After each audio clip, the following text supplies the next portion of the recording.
Donald Trump! Shame on you! Donald Trump! Shame on you! Donald Trump! Shame on you! Donald Trump! Shame on you! Donald Trump! Shame on you! 5, 6, 7, 8! Stop it, Trump, it's not too late! 1, 2, 3, 4!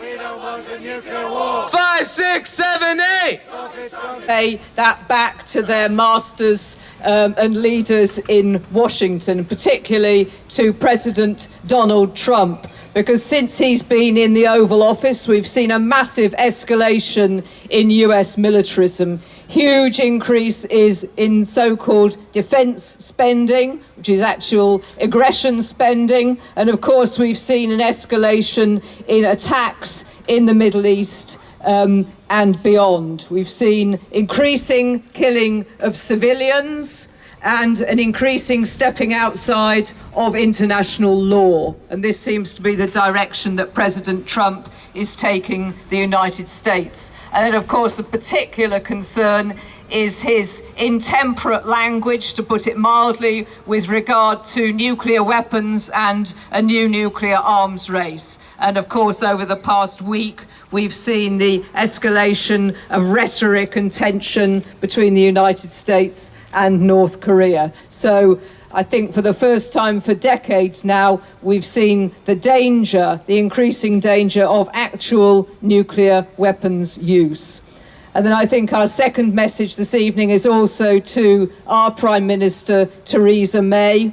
Like successive British Prime Ministers, she's all too happy to stand shoulder to shoulder with the US President. In the case of Donald Trump, this is even more dangerous than it has been previously.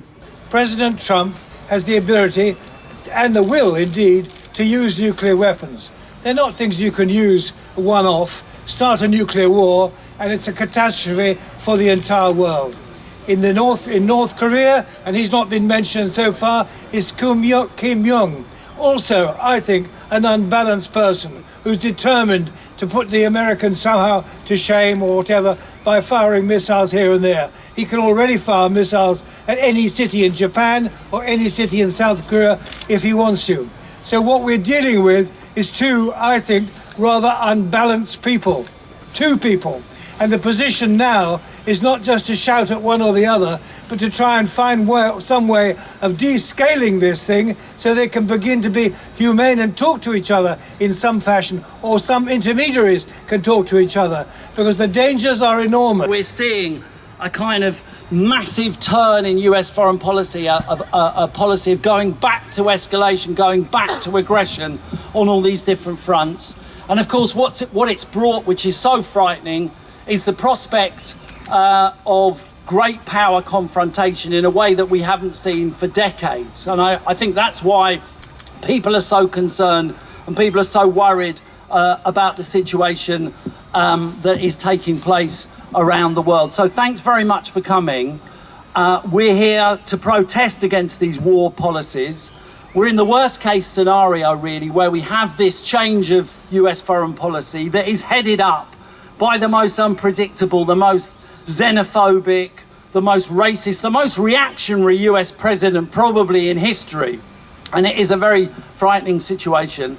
And another element, obviously, of the situation is that this man is an open, self-confessed racist who has been denigrating particularly the Muslim community, both in the United States and around the world. I'm one of the organisers of Stand Up to Trump. Now, people are protesting against Trump's misogyny, against his Muslim ban, his Muslim laptop ban, his racist rhetoric towards Mexican and minorities, his quest to become a wartime president and diverting attention from his disintegrating presidency. I'm protesting Trump's state visit not only for the same reasons. We all know that he's not fit to be in office. He's called Mexican immigrants rapists, and the ensuing drip feed of Trumpian absurdities and offences has had a desensitising effect.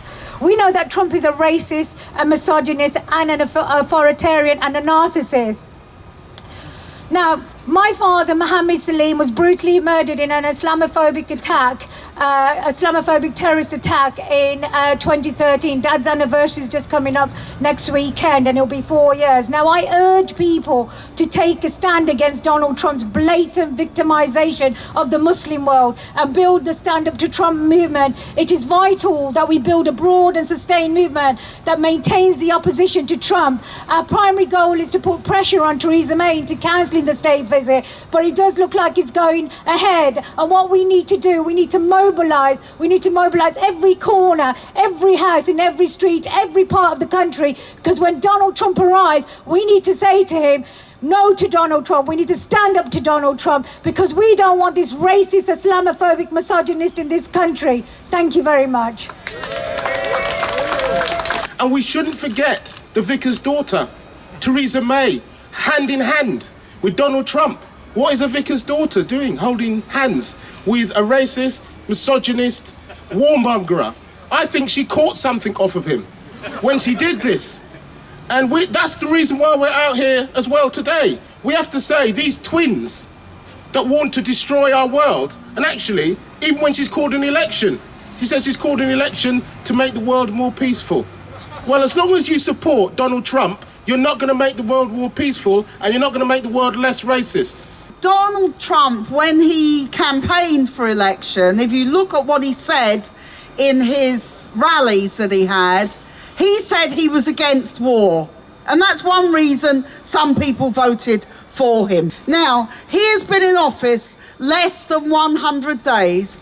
And what has he done militarily? Firstly, he's going to spend 54 billion extra on the military in the United States. Secondly, weeks after he came to office, he attacked Yemen, killing women and children, and he backs the brutal Saudi bombing of Yemen, which is going on all the time. Then, a couple of weeks ago, what does he do?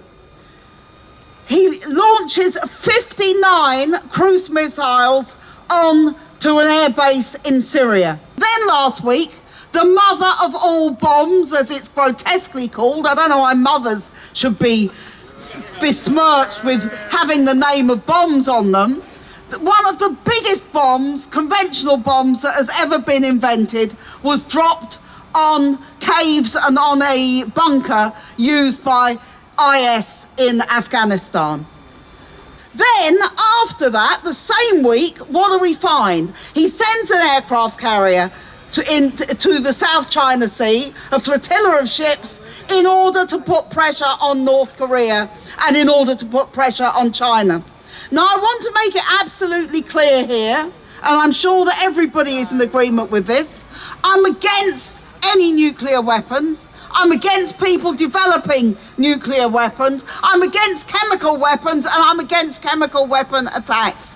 But anybody who thinks that you are going to deal with chemical weapon attacks or deal with the development of nuclear weapons by having even more drive to war is living in a fantasy land.